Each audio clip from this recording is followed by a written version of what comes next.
Hello कक्षा 6 के मेरे प्यारे प्यारे विद्यार्थियों, कैसे हो आप सब। मैं आपकी हिंदी अध्यापिका आद्या मैम जुड़ चुकी हूँ मैग्नेट ब्रेन्स पे, जहां आपको मिल रहा है हाई क्वालिटी एजुकेशन, वो भी बिल्कुल फ्री ऑफ कॉस्ट। किंडरगार्टन से लेकर के क्लास 12 तक इंग्लिश मीडियम सीबीएसई बोर्ड के बच्चों को, और क्लास 6 से लेकर के 12 तक हिंदी मीडियम बच्चों को। फिर आप UP board, MP board, Rajasthan board, Delhi board या फिर बिहार बोर्ड से हो, मैग्नेट ब्रेन्स की पूरी टीम आपके सभी सब्जेक्ट्स को कवर करा रही है। अगर आपको ई बुक या फिर ई नोट्स चाहिए तो लिंक डिस्क्रिप्शन में ओपन करके गो थ्रू कर लें। चलो, आज का जो ये वीडियो है बच्चों, वो आप लोगों के क्लास 6 की जो न्यू एनसीईआरटी बुक आई है मल्हार, उसका आखिरी जो एक पढ़ने के लिए वाला पार्ट है उसको लेकर के है। ठीक है, आज यहाँ पर हमारा ये क्लास 6 का जो वीडियो चल रहा है सीरीज का पूर्ण विराम लग जाएगा। चलो जल्दी से हम ये कविता देख लेते हैं, और ये कविता का नाम है आओ बच्चों तुम्हें दिखाएं झांकी हिंदुस्तान की। आपने ये गाना तो कई बार सुना होगा, कई बार गूंजा भी होगा अपने मुंह से। चलो आज जल्दी से इसको पढ़ते हैं। ये कविता भी है, और क्योंकि देखो इसको कवि ने लिखा है तो ये जो है एक तरह से कविता का भी रूप है, परंतु इसको हम लोग गीत की तरह भी प्रयोग करते हैं। ठीक है, चलो अब जैसा हम लोग अभी तक करते आ रहे हैं कि कविता पढ़ने से पहले हमें क्या करना है, हमें हमारे लेखक के बारे में थोड़ी सी जानकारी ले लेनी चाहिए। तो भैया इसके जो हमारे लेखक हैं उनका नाम देख लेते हैं। उनका नाम है कवि प्रदीप जी। देखो, सबसे पहले कवि प्रदीप जी के बारे में थोड़ी सी चीजें जान लो। पहली चीज, जो हमारे कवि प्रदीप जी हैं, इनका जो जन्म है ये उज्जैन में हुआ था, और इनकी मृत्यु जो है मुंबई में हुई थी। तो आप समझ रहे हैं, उज्जैन से सफर उन्होंने शुरू किया और मुंबई पे जाके खत्म किया। अच्छा, मुंबई की जहां पे भी बात आती है तो वो आपको नहीं लगता कहीं ना कहीं वो उसका जो कह लो मेल है वो फिल्म इंडस्ट्री से है ना भाई? क्योंकि जो हमारे कवि प्रदीप जी हैं, ये हिंदी साहित्य के साथ साथ फिल्म इंडस्ट्री में भी इनकी काफी ख्याति थी। आपने देखो 26 जनवरी हो या फिर 15 अगस्त हो, एक गाना जरूर आपने सुना होगा और गुनगुनाया भी होगा। वो गाना है ये वाला जो है ना कि ये ऐ मेरे वतन के लोगों, ये जो है हमारे कवि प्रदीप जी ने ही लिखा है। इसके शब्द कवि प्रदीप जी के ही, और इनको जो गाया है वो लता मंगेशकर जी हैं। समझ में आया? मतलब जो हमारे कवि प्रदीप जी हैं वो देशभक्ति से जुड़ी कई सारी चीजें उन्होंने लिखी है कि नहीं? चलो अब जल्दी से हम कविता को पढ़ लेते हैं। तो कविता की जो स्टार्टिंग है, शुरुआत है, वो इन पंक्तियों से है। आओ बच्चों तुम्हें दिखाएं झांकी हिंदुस्तान की, इस मिट्टी से तिलक करो, ये धरती है बलिदान की, वंदे मातरम वंदे मातरम। देखो, इसको आप लोग गा के भी पढ़ सकते हो, लेकिन अभी हम थोड़ा सा इसके शब्दों की व्याख्या पर बात कर रहे हैं। ठीक है, तो चलो जल्दी से एक एक शब्द को देख लेते हैं। तो यहाँ पे देखो, आओ बच्चों तक तो बड़ा सीधी सी बात बोली गई है कि आओ बच्चों तुम्हें दिखाएं झांकी। अच्छा, ये झांकी क्या होता है जानते हो? झांकी का मतलब है किसी बड़ी चीज को हम संक्षिप्त में उसका कह लो कि उसको दर्शाते हैं। ठीक है, जैसे मान लो रामायण होता है, ठीक है, राम जी की झांकी, मतलब राम जी के पूरे स्वरूप को हम लोग एक मतलब कह लो कि इस तरह से प्रस्तुत करते हैं कि जैसे सच में वो वहां पे मतलब किसी एक इमेजिनरी चीज का वास्तविक रूप में हम प्रस्तुत कर देते हैं। इमेजिनरी का मतलब बच्चों यहाँ पे ये नहीं है कि हमने मन में मनगढ़ंत जो भी सोचा, जो चीज हमने देखी हो। परंतु अब देखो, अयोध्या की बात करते तो अयोध्या को हम साक्षात तो यहाँ पे नहीं ला सकते, लेकिन हम लोग उसकी झांकी बना सकते हैं कि महल का सीन बना देंगे, दृश्य अलग अलग तरह से हम उसकी झांकियां बनाते हैं, मतलब किसी चीज का प्रतिबिंब करते हैं। ठीक है, तो यहाँ पे झांकी हो गई। अब यहाँ पे किस चीज की झांकी दिखाने की बात हो रही है? हिंदुस्तान की। हिंदुस्तान कौन क्या है बच्चों? हमारे भारत की बात है। हमारे भारत का ही नाम है हिंदुस्तान। ठीक है, तो यहाँ पे ये जो पूरी कविता है ये हिंदुस्तान के बारे में है, हमारे भारत के बारे में है। आओ देखते हैं ये इसकी क्या झांकी हमें ये दिखाते हैं। तो चलो, और फिर इसके बाद क्या कह रहा है कि इस मिट्टी से तिलक करो। ये हमें काम भी कह रहे हैं कि ये जो मिट्टी है, कौन सी मिट्टी? भारत की जो भूमि है, हिंदुस्तान की जो मिट्टी है, उससे तिलक करो, मतलब उसका सम्मान करो, उसको अपने सर पे रखो। क्यों करो? ये धरती है बलिदान की। क्यों करो?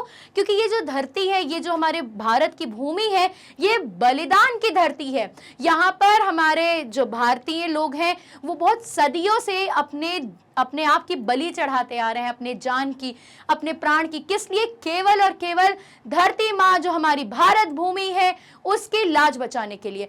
आओ जल्दी से देखते हैं। और फिर यहाँ पे एक ये जो लाइन है वंदे मातरम, इसको भी समझ लो। वंदे मातरम, मैं पूजा करता हूँ उस भूमि की। ठीक है, चलो कौन सी भूमि है भाई? यहाँ पे मातृभूमि, हमारे भारत भूमि की बात हो रही है। आगे देखते हैं। उत्तर में रखवाली करता पर्वत राज विराट है। उत्तर में मतलब ऊपर में, ऊपर में क्या है? उत्तर में रखवाली करता पर्वत राज विराट है, मतलब पर्वतों का जो राजा है कौन है भाई? सभी पर्वतों का राजा बोला जाता है हिमालय को। मतलब हमारे जो भारत है उसका उत्तर में क्या है? हम लोगों की रखवाली करता है कौन? हिमालय। हिमालय, अच्छा रखवाली किससे करता है? आपको पता है हमारे जो इधर हिमालय है उसके उस साइड जो है उधर चाइना है, चीन। तो जो हमारा जो पर्वत है वो बहुत सारी समस्याओं को रोक देता है, क्योंकि पहाड़ के आगे आना सबके बस की बात नहीं है और वक्त लगता है। देखो सीधी सी चीज़, तो यहाँ पे ये जो है चट्टान की तरह हमारे जो उत्तर में है, भारत के उत्तर में चट्टानों की तरह पर्वतराज कौन? हिमालय खड़ा हुआ है और हमारी वो रक्षा करता है। ठीक है, रखवाली करता पर्वतराज विराट है, बहुत विराट जो पर्वत है कौन? पर्वतों का भी राजा है कौन? हिमालय, वो हमारी रक्षा करता है। इसके आगे देखो क्या कह रहे हैं। दक्षिण में चरणों को धोता सागर का सम्राट है। मतलब देखो जो दक्षिण है वो कैसा है? यहाँ पे नदियां हैं, समुद्र है, नदियां नहीं समुद्र है। ठीक है, तो और यहाँ पे कह रहा है कि जो हमारे दक्षिण के चरणों, मतलब ऐसा दिखाया गया है कि भारत का जो ऊपर में है, जो कह लो मुकुट है, वो पहाड़ों का है, हिमालय का है, और जो चरण है उसके वो कहाँ पे है? नीचे दक्षिण की ओर है, और वहां पे समुद्र जो है वो उनको धो रहे हैं। दक्षिण में चरणों को धोता सागर का सम्राट है। सागर जो हमारे सागर हैं उसका जो सम्राट है, नीचे यहाँ पे हिंद महासागर है, यहाँ पे जो सागर है वो हमारे भारत माँ की भूमि को के चरणों को धो रहे हैं। यहाँ तक समझ में आया? आगे चलो। दक्षिण में चरणों को धोता सागर का सम्राट है। जमुना जी का तट को देखो, गंगा का ये घाट है। मतलब यहाँ पर यमुना जी भी है और गंगा भी है। यमुना जी का भी यहाँ पे तट है और गंगा तट भी है। मतलब भारत और ये दोनों नदियां बहुत पवित्र मानी जाती हैं। आपको पता है गंगा के अंदर, गंगा का जो जल है वो आप बहुत लंबे टाइम तक स्टोर करोगे, फिर भी उसमें किसी प्रकार का कह लो कि कीड़े मकोड़े नहीं पड़ते हैं। उसका रीज़न दिया है, साइंस ने भी प्रूव किया है कि इसमें ऑक्सीजन की मात्रा बहुत ज़्यादा होती है और नदियों के कंपैरिजन में। और यहाँ पर जो बात की गई है कि जमुना और गंगा, यहाँ पे ये जमुना लिखा है लेकिन हम इसी को यमुना भी बोलते हैं, तो यमुना और गंगा ये भारत में ही है, पूरे विश्व में और कहीं नहीं है। ठीक है, तो मतलब हम नदियों में भी हम क्या है भाई, देखो यहाँ पे वो हमारे एक तरह से कह लो कि ज्योग्राफिकल पूरा स्ट्रक्चर बता रहे हैं कि हम लोगों के अंदर क्या क्या चीज़ें ऐसी प्राकृतिक मतलब अलग है जो कि हमें और देशों से अलग करती है। यहाँ तक समझ में आएगा कि यमुना भी है, गंगा भी है, पर्वतराज है मतलब हिमालय भी है, पर्वतों का राजा है यहाँ पे, और दक्षिण में हमारे पास समुद्र भी है। यहाँ तक समझ में आया? चलो आगे देखते हैं। बाट बाट में हाट हाट में यहाँ निराला ठाट है, देखो ये तस्वीरें अपना गौरव की, अभिमान की। देखो बाट बाट में हाट हाट में यहाँ निराला ठाट है, मतलब हर गली में, हर बाजार में, हर कह लो कि 10 कदम पे, हर देखो हर 10 किलोमीटर में ना भारत की सबसे बड़ी विशेषता है कि वहाँ का कल्चर, खान पान, रहन सहन, भाषा, बहुत सारी चीज़ें बदल जाती है। तो ये यहाँ पे वही कह रहा है कि यहाँ पर अलग अलग संस्कृति, अलग अलग मतलब कह लो कि एक दूसरे के धार्मिकता और संस्कृति हर चीज़ से अलग है एक दूसरे से, लेकिन फिर भी हम सबके बीच में एक धारा बह रही है प्रेम की, साथ में रहने की, भाईचारे की, जो हम सबको बांध के रखी हुई है। ठीक है, तो ये यहाँ पे यही बात कह रहा है कि हर संस्कृति अपने मतलब अलग अलग ठाट है, किसका? अलग अलग संस्कृति का। यहाँ पे हर थोड़ा सा भी आप आगे जाओगे तो हर जगह अलग अलग जाके आपको क्या मिलेगा? एक अलग संस्कृति मिलेगी। अब आप देखो ना, मान लो अगर आप यूपी में ही हो तो यूपी में आप जैसे थोड़ा आगे जाओगे आपको वहाँ पे प्रयागराज में तो इलाहाबादी लैंग्वेज मिल जाएगी, फिर उसके आगे बनारसी भाषा, खान पान पूरी तरह चेंज हो जाता है। कहीं की कोई चीज़ प्रसिद्ध है तो कहीं की कोई चीज़। अब देखो गुजरात में लोग हल्का मीठा खाना पसंद करते हैं, तो वहीं पर एमपी में आ जाओ तो वहाँ की मिर्ची बहुत फेमस है। तो अलग अलग चीज़ें आपको पूरे देश में मिल जाएगी, लेकिन फिर भी जब बात आती है 15 अगस्त की या फिर 26 जनवरी की, तो सबके सब अलग अलग धर्म जाति कोई भी लोग हो, झंडे के नीचे सब साथ में खड़े होकर समूह में राष्ट्रगान करते हैं कि नहीं। तो भाई ये क्या है, ये विविधता में एकता का एक बेहतरीन उदाहरण है। और यहाँ पे भी ये वही बात कह रहा है कि यहाँ पे अलग अलग संस्कृति का अपना अलग अलग ठाठ है, लेकिन फिर भी मतलब और सब अच्छे से रह रहे। ठाठ है मतलब कि भाई सब अच्छे से हैं, यही तो मतलब होगा ना इसका। चलो आगे देखते हैं। देखो ये तस्वीरें अपने गौरव की, अभिमान की, मतलब ये जो तस्वीर जो उन्होंने हमें अभी तक दिखाई है, ये जो है हमारे गौरव की बात है, हमारे देश के लिए बहुत ही गौरव की बात है कि भाई हमारे पास ये सारी चीज़ें हैं। मतलब हम जियोग्राफिकल बहुत अच्छे हैं, प्रकृति हमारे इतनी अच्छी है, और हमारे लोगों के बीच में भी एकता है, प्रेम है, भाईचारा की भावना है, और ये बहुत ही प्यारा है और इस चीज़ पे हमें गर्व होना चाहिए। ये तस्वीर उन्होंने दिखाई है हमारे गौरव के, अभिमान की, हमें गर्व है इस चीज पर, ठीक है। और ये अभिमान मतलब हमें कह लो कि हम सम्मान करते हैं इसका। समझ में आया यहां तक? चलो आगे देख लेते हैं। और कह रहे इस मिट्टी से तिलक करो, ये धरती है बलिदान की, वंदे मातरम वंदे मातरम। चलो ये है अपना राजपुताना, नाज इसे तलवारों पे। देखो अब यहाँ पे कह रहा है ये है अपना राजपुताना, मतलब यहाँ भारत में देखो पहले तो बहुत सारे विभिन्न विभिन्न लोग आए थे, और यहाँ पे कह लो कि यहाँ ये जो भूमि है ना हमारी बहुत सदियों से लड़ाई का एक तरह से कह सकते हो कि चश्मदीद गवाह रही है। हाँ क्यों? क्योंकि देखो यहाँ पे बहुत राजपुतानों की लड़ाई हुई है, मराठे आए, फिर मुगल आए, फिर अंग्रेज आए, तो तरह तरह की यहाँ पे लड़ाइयाँ हुई हैं। तो ये यहाँ यही बता रहा है ये है अपना राजपुताना, नाज इसे तलवारों पर, मतलब हमें अपने जो राजपुताने लोग हैं हमें उन लोगों पर नाज है, बहुत गर्व है, ठीक है। क्यों? क्योंकि उनकी तलवारों पे, उनकी तलवारों ने कई बार ऐसा हुआ है हमारे भारत को कह लो कि मुगलों से और दुश्मनों से कुल मिलाकर के हमें आजाद किया है। तो हमें उनकी तलवारों पर, उनकी शक्ति पर बहुत नाज है, ठीक है। फिर इनसे सारा जीवन काटा, बरछी तीर कटारों पे, मतलब इसने सारा जीवन काटा, मतलब इन लोगों ने अपना जो पूरा जीवन है, मतलब बचपन से ही उन्होंने मतलब मृत्यु तक इन्होंने अपना पूरा जीवन जो है अपने देश के लिए, अपनी भूमि पे लगाया हुआ है। और किस चीज पे काटा है? बरछी तीर कटारों पर, मतलब तलवार हो गई, बरछी, तीर, कटार, ये सब ना मतलब ऐसे इक्विपमेंट्स है जो कि हम वॉर में इस्तेमाल करते हैं, लड़ने के लिए इस्तेमाल करते हैं। समझ में आया? तो मतलब इन्होंने अपने पूरे बचपन से लेके अपनी मृत्यु तक अपने आप को समर्पित कर रखा है भारत की भूमि के लिए। आगे देखते हैं।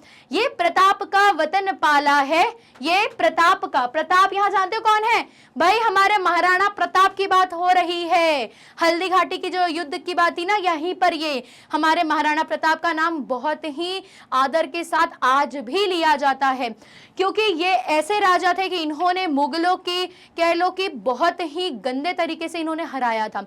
और हल्दी घाटी का युद्ध के बारे में अगर आपको नहीं पता तो उसको पढ़िएगा, वहां पे महाराणा प्रताप के बारे में है। और इनका एक घोड़ा था चेतक, उसका भी जिक्र है कब बहुत ज्यादा आप देखिएगा। मतलब हमारे यहाँ तो योद्धा तो भाई, इंसान तो योद्धा है ही, हमारे यहाँ के घोड़े में भी बहुत ताकत थी और वो भी एक योद्धा से कम नहीं थे, ठीक है। चलो आ जाते हैं वापस इस पे। ये प्रताप का वतन पाला है आजादी के नारों पर, मतलब भाई हमेशा से जो हमारे महाराणा प्रताप हैं वो आजादी के लिए, मुगलों से आजाद पाने के लिए, अपने राज्य को बचाने के लिए उन्होंने बहुत युद्ध किया था। और आजादी के नारों पर मतलब ये कह रहा है कि ये प्रताप का वचन पाला है, मतलब महाराणा प्रताप ने जो है अपने वचनों से, अपने बोल से क्या किया है, बहुत सारे लोगों को प्रोत्साहित किया था, ठीक है। अब देखो यहाँ पे ये जो बात की गई है, ये प्रताप का वतन पाला है आजादी के नारों पे, मतलब बच्चों जो वहाँ के लोग हैं ना, ये कहाँ की बात हो रही पता है? राजस्थान की। वो इलाके के जो लोग हैं उन्होंने आजादी के लिए बहुत संघर्ष किया है, और उनके यहाँ ऐसा था कि हर बार कोई ना कोई आ करके उस राज्य को लोग हथियाते थे, और वहाँ के जो लोग हैं वो अपनी आजादी पाने के लिए बहुत युद्ध किए हैं। तो यहाँ पे ये बेसिकली क्या है? संघर्ष की कहानी है। वहाँ पे आजादी के लिए बहुत ज्यादा नारे लगाए गए थे ताकि जो राज है वो आजाद हो। और यहाँ पे जो बात की गई है, देखो महाराणा प्रताप एक प्रतीक भी है।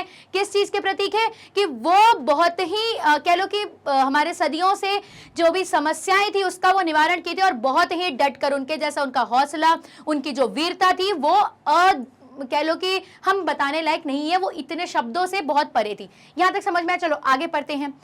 कूद पड़ी थी यहाँ हजारों पद्मिनियां अंगारों पे, मतलब यहाँ पे ये कह रहा है कि पहले देखो समझो यहाँ पे ये पद्मिनियां क्या है। पद्मिनियां यहाँ रानी की बात है। हालांकि यहाँ पे ये जो शब्द यूज किया गया है ये महिलाओं को बता रहा है, लेकिन जो रानी पद्मावती थी, रानी पद्मावती चित्तौड़ की थी, और वहां पे खिलजी के साथ जब उनके हस्बैंड का युद्ध हुआ था तो राजा हार गए थे, और ताकि खिलजी और उनकी सेना हम उनके राज में आकर किसी भी औरतों के साथ कुछ दुष्कर्म नहीं कर पाए, इसलिए उन्होंने जौहर कर लिया था, अर्थात अग्नि कुंड में जाकर के वो अपने आप को जला ली थी।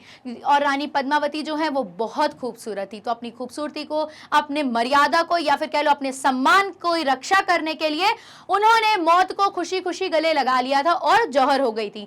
तो ये वही बोल रहा है कि कूद पड़ी थी यहाँ हजारों पद्मिनियां अंगारों पे, मतलब बहुत सारी जो स्त्रियां थी वो जाकर के अंगारों पे करके, मतलब वहां पे जाके अपने कूद पड़ी थी, मतलब जौहर ले ली थी। यहां समझ में आ गया यहां तक? चलो आगे देखते हैं।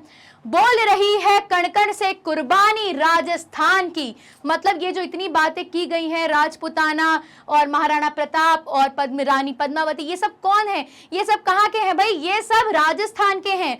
तो ये यही बोल रहा है कि बोल रही है कण-कण से, मतलब हर राजस्थान की हर एक जगह से, कण-कण से कुर्बानियां बोल रही हैं राजस्थान की कि इस मिट्टी से तिलक करो, ये धरती है बलिदान की। और ये बात से वो प्रूव कर रहे हैं कि हाँ भैया ये जो धरती है हमारी वो बलिदान की है। यहां तक समझ में आया? और फिर बोल रहा है वंदे मातरम, वंदे मातरम, मतलब भाई हमें अपने माँ की पूजा करते हैं। तो समझ में आया भाई, हमेशा अपनी भारत माँ की जय करो और गौरवान्वित रहो कि आप भारत से हो, क्योंकि ये जो धरती है ये बलिदानों की है और हमें इस चीज का सम्मान करना चाहिए। चलो आगे देख लेते हैं। देखो मुल्क मराठों का ये, यहाँ शिवाजी डोला था। अच्छा अब एक चीज देखना, इसके पहले यहाँ पे किसकी बात हो रही थी? राजपुताना की, ठीक है। अब देखो, अब यहाँ पे बात कहाँ किसकी हो रही है? मराठों की, ठीक है। अभी तक बात किसकी हो रही थी? राजपुतानों की, मतलब वहां पे महाराणा प्रताप की बात आई थी। और अब यहाँ पे जो बात हो रही है मराठों की। अब यहाँ पे मराठों की जब बात आती है तो भाई किसका नाम सबसे पहले है? हमारे छत्रपति शिवाजी महाराज के, ठीक है। तो यहाँ पे भी वही बोल रहा है, देखो मुल्क मतलब देश जो है मराठों का, ये मतलब देश जो है मराठों का है ये, और यहाँ शिवाजी डोला था, मतलब जो शिवाजी हैं हमारे छत्रपति शिवाजी जी, वो यहाँ पे इस भूमि पर पैदा हुए थे और यहीं पर उन्होंने अपना पूरा बचपन बिताया है।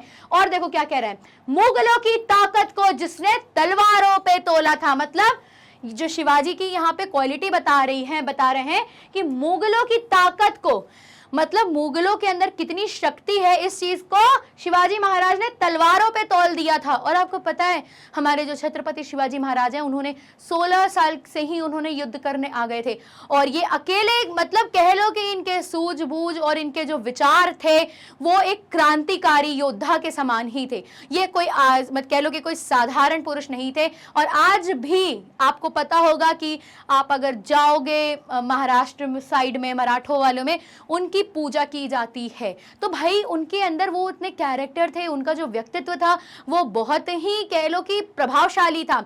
एक तो शक्तिशाली थे, छोटी सी उम्र से इन्होंने युद्ध करना सभी कौशल से कह लो कि संपूर्ण थे, और इनके विचार भी बहुत ही कह लो कि देश को आगे बढ़ाने के लिए थे।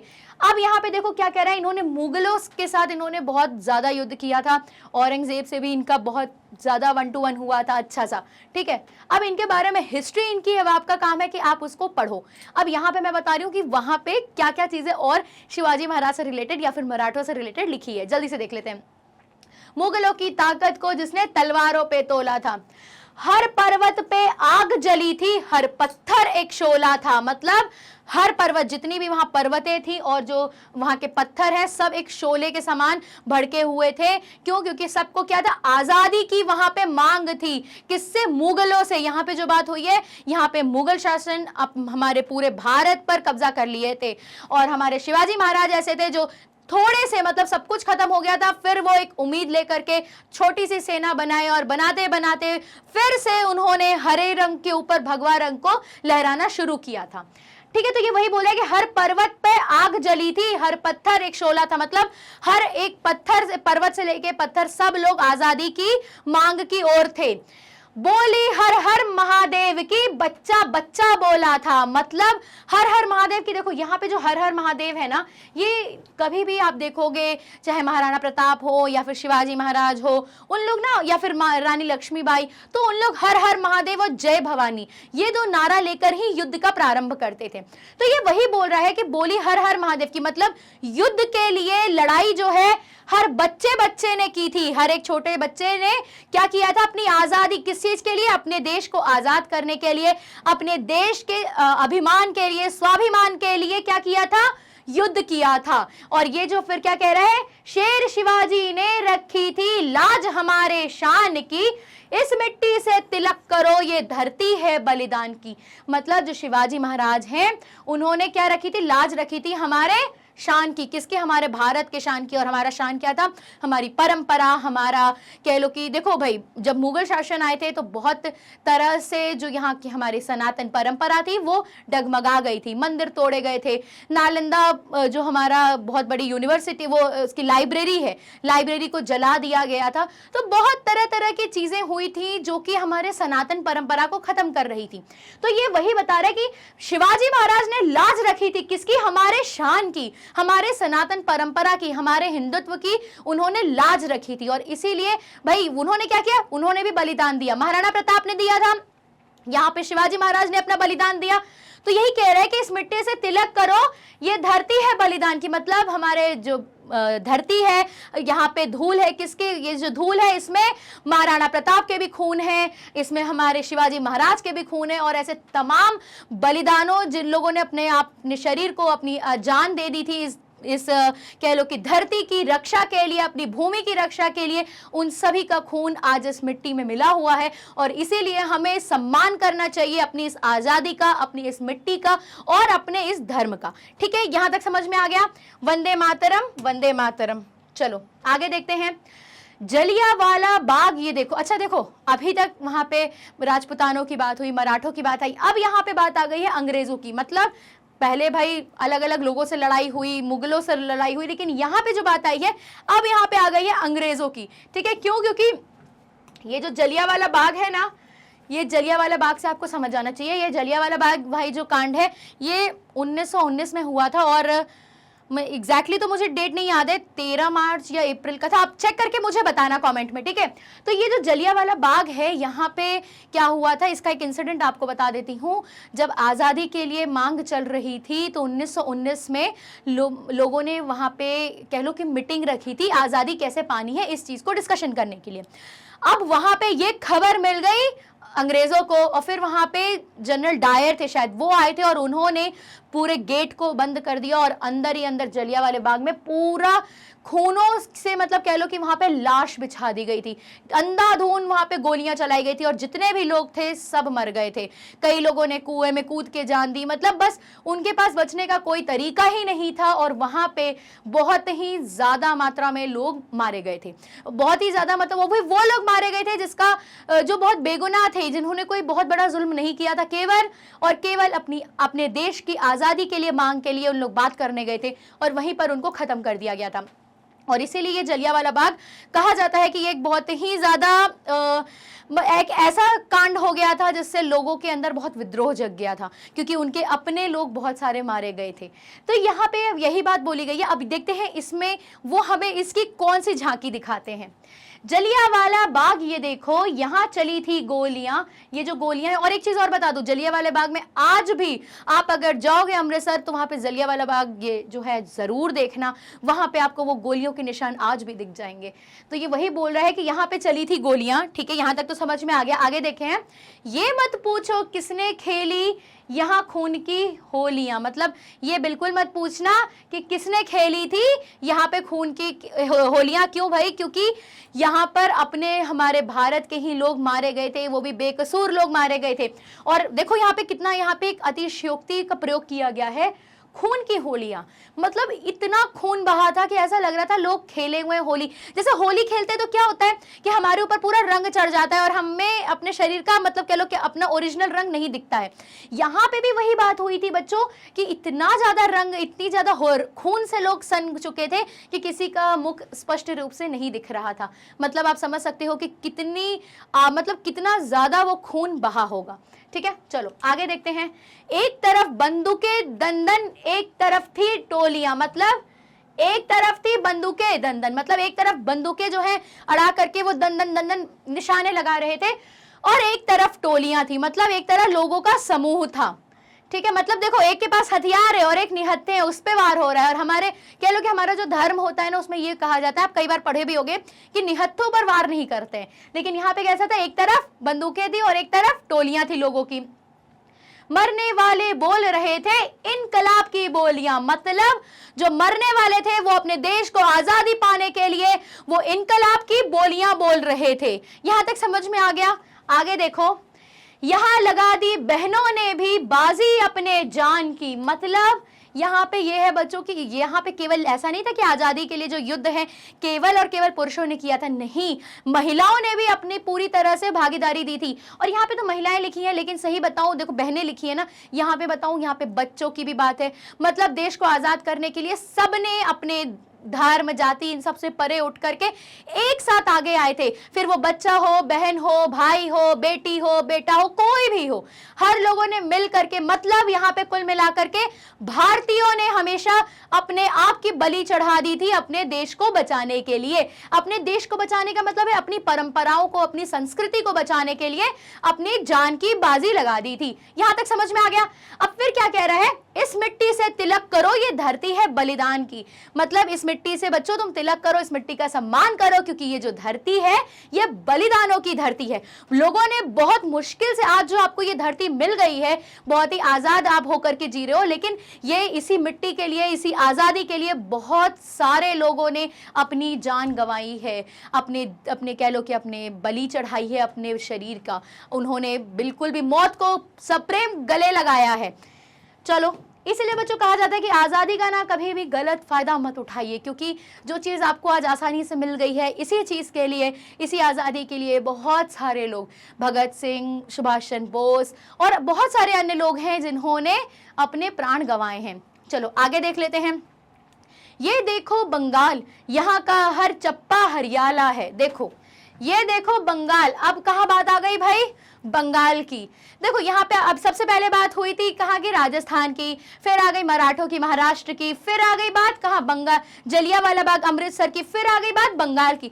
मतलब ये अलग अलग जगह को क्या कर रहे हैं, लेकर के भारत का एक नक्शा समझा रहे हैं कि देखो हर जगह से, ऐसा नहीं कि केवल भारत का उत्तर ही या फिर दक्षिण ही एरिया ने बहुत मदद की थी स्वतंत्रता पाने के लिए, नहीं, हमारे संपूर्ण भारत ऐसा है जिसने जहाँ की हर मिट्टी क्या है, बलिदानों से बनी हुई है। चलो आगे देखते हैं। ये देखो बंगाल, यहाँ का हर चप्पा हरियाला है, मतलब यहाँ का जो बंगाल की बात की गई है, यहाँ पे देखो हरियाला शब्द क्या है, हरियाली नहीं, क्योंकि यहाँ पे देखो पेड़ का जो हरियाली है वो तो अलग है। यहाँ पे बोला गया है यहाँ का जो बंगाल है, यहाँ हर चप्पा, मतलब बंगाल के हर कोने कोने में क्या है भाई, लोगों के अंदर जोश है। और बहुत ही मतलब बंगाल, देखो बंगाल जो है ना, वो हमारे जो आज़ादी हुई थी उसमें दो तरह से बहुत ज़्यादा साथ में था। सबसे पहली चीज़ भाई, वहाँ से निकले थे हमारे सुभाष चंद्र बोस और बंकिम चंद्र चट्टोपाध्याय, वो भी वहीं के। तो उन लोगों ने बताए क्या किया है कि उन लोगों ने युद्ध किया, एक वो भी दो तरह से। एक जगह तो भाई उन्होंने युद्ध किया, सीधा तलवार उठाई और अलग अलग तरह से सीधा वॉर किया फ्रंट पे आकर के। और एक और था बंगाल में जिसका बहुत बड़ा योगदान है। बंगाल जो है वहां से बहुत सारे ऐसे हमारे राइटर्स निकले हैं, बहुत सारे कवि निकले हैं जिन्होंने अपनी रचनाओं से लोगों को बहुत प्रभावित किया। और जैसे कि अब आप उदाहरण के तौर पे रविंद्रनाथ टैगोर का ले लो, उनको ग्लोबल पुरस्कार मिला था और उन्होंने मतलब छोड़ दिया। उन्होंने क्या किया, उन्होंने कहा कि नहीं, जलियांवाला बाग उसी टाइम की बात थी, तो उन्होंने कहा जिस देश में हमारे लोग मारे जा रहे हैं, मैं वो उन्हीं अंग्रेजों से मैं वो उनका पुरस्कार नहीं स्वीकार करूंगा। तो ये भी एक बहुत बड़ी बात थी, आप समझ रहे हो। चलो आगे देखते हैं। यहाँ का बच्चा बच्चा अपने देश पे मरने वाला है, मतलब भाई बंगाल का, और कह लो कि पूरे भारत की ही बात हो रही है, पर यहाँ पे स्पेसिफिकली जो हमारे कवि हैं, कवि प्रदीप जी, वो बंगाल की बात कर रहे हैं कि यहाँ का बच्चा बच्चा अपने देश पे मरने वाला है। मतलब बच्चे बच्चे में इतनी कह लो कि शक्ति है और इतनी उनके अंदर इच्छा शक्ति है कि वो अपने देश पर मरने को खुशी से तैयार है। ठीक है, आगे देखते हैं। ढाला है इसको बिजली ने, भूचालों ने पाला है। मतलब बंगाल को कह लो कि समस्याओं ने ही पाला है, क्योंकि हमेशा से बंगाल में किसी ना किसी प्रकार की समस्याएं रही हैं। मतलब बिजली भी और यहाँ पे भूचाल जो है ये एक तरह से समस्याओं का प्रतीक है। ठीक है, तो ढाला है इसको बिजली ने, मतलब मुसीबतों ने ही इसको क्या किया है, बिजली ने ही खुद ही इसको पाला है। और भूचाल मतलब कि समस्याएं जो है, विभिन्न विभिन्न तरह की समस्याओं से हमारा जो बंगाल वह है वो घिरा हुआ है। आप आज भी देखते हो आपदाएं कितनी आती हैं बंगाल में, है कि नहीं? कभी कोई सुनामी आ रही है, कभी कुछ आ रहा है, तो भाई हर तरह से जो है हमारा जो बंगाल है उसको समस्याएं आई हैं, पर उन्हीं लोगों ने पाला है। अच्छा, और जब कोई चीज समस्याओं से पल के बड़ी होती है ना, तो उसको बहुत आसानी होती है, कह लो कि जब परिस्थिति थोड़ी आसान होती है तब। अब यहाँ पे देखो फिर क्या कह रहा है, मिट्टी में तूफान बांधा है। मतलब मिट्टी में क्या है भाई, तूफान बांधा है, और प्राण में ज्वाला है। मतलब उन लोगों ने मिट्टी में जो है अपने तूफान को, मतलब पैरों के नीचे उनके क्या है भाई, तूफान उनके पैरों के नीचे है। उन्होंने हमेशा से लड़ना ही सीखा है, और प्राण में ज्वाला है, और उनकी जान में क्या है, ज्वाला है। मतलब अग्नि है, किस चीज की, विद्रोह की। अगर कुछ गलत हो रहा है, हमारा देश परतंत्र है, उसकी वो ज्वाला थी जो कि फूट पड़ी आगे आके। जन्मभूमि है यही वीर सुभाष महान की। मतलब बंगाल से किसको इन्होंने दिखाया है, सुभाष चंद्र बोस को। क्योंकि देखो भाई कितना भी हम कह लो कि शांति से प्रिय वाले जो कहते हैं ना कि बिना लड़े युद्ध कर लेते, अंग्रेज डरते जरूर थे उस चीज से, लेकिन असल मायने में जब यहाँ पे ये जो हिंद फौज की, जब यहाँ पे हमारे सुभाष चंद्र बोस ने बनाया हिंद फौज को, और उसके लिए जब वॉर हुआ, इन्होंने, सुभाष चंद्र बोस की सबसे बड़ी विशेषता थी कि उन्होंने क्या किया, इंटरनेशनली जा करके लोगों को अपने साथ एक किया, और हिटलर जैसे लोगों से सुभाष चंद्र बोस खुद व्यक्तिगत तौर पर मिले थे। तो आप समझ रहे हो, मतलब बहुत सारी चीजें जो सुभाष चंद्र बोस हैं वो और क्रांतिकारियों से अलग हैं, और इसीलिए शायद इनको हम लोग नेताजी कहते हैं। तो यहाँ पे बता रहे हैं कि ये जन्मभूमि है सुभाष चंद्र बोस की, ये जन्मभूमि है, और ये किसकी बात हुई है, बंगाल की। और यहाँ पे बताया है कि बंगाल में हर तरह से लोग कैसे हैं भाई, हर तरह से लोगों ने मतलब समस्याओं से ही वो ऊपर उठना सीखे हैं। तो इसीलिए जो हमारा बंगाल है वहाँ पे भी क्या है, बहुत सारे बलिदानों की कहानी है, गाथा है। वहाँ पे भी बहुत सारे लोगों ने अपनी बलि चढ़ाई है, और इसीलिए बोल रहा है, और इस मिट्टी से तिलक करो ये धरती है बलिदान की। मतलब भाई हमारा जो संपूर्ण भारत है, पूरे भारत की जो मिट्टी है वो कैसी है, बलिदानों से बनी हुई है। मतलब हमारे देश में देखो, हमारे देश की एक बहुत बड़ी विशेषता रही है, कभी भी खुद से इसने वॉर नहीं किया है, किसी पे आक्रमण नहीं किया है। आप कहीं नहीं सुने होंगे कि भारत ने आकर हम पे आक्रमण किया। भाई भारत ने हमेशा अपना बचाव किया, लेकिन हाँ, अगर किसी ने यहाँ की जो शांति है उसको छेड़ा है, तो उस पर भी भारतीयों ने कह लो कि बहुत ही अच्छे तरीके से जवाब दिया है। कभी अपने कोई भी युद्ध का इन्होंने प्रारंभ नहीं किया है, लेकिन हाँ अंत जरूर किया है। तो ये हमारे भारत की सबसे बड़ी विशेषता है। तो यहाँ पे वही कह रहा है कि ये जो मिट्टी है पूरे भारत की, ये बलिदानों की है, बहुत सारे लोगों ने अपने बलि चढ़ाई है, और इसीलिए भाई ये मिट्टी का सम्मान करो, तिलक करो इस मिट्टी से, क्योंकि ये मिट्टी है बलिदानों की, इस मिट्टी से तिलक करनी चाहिए, मतलब सम्मान करना चाहिए।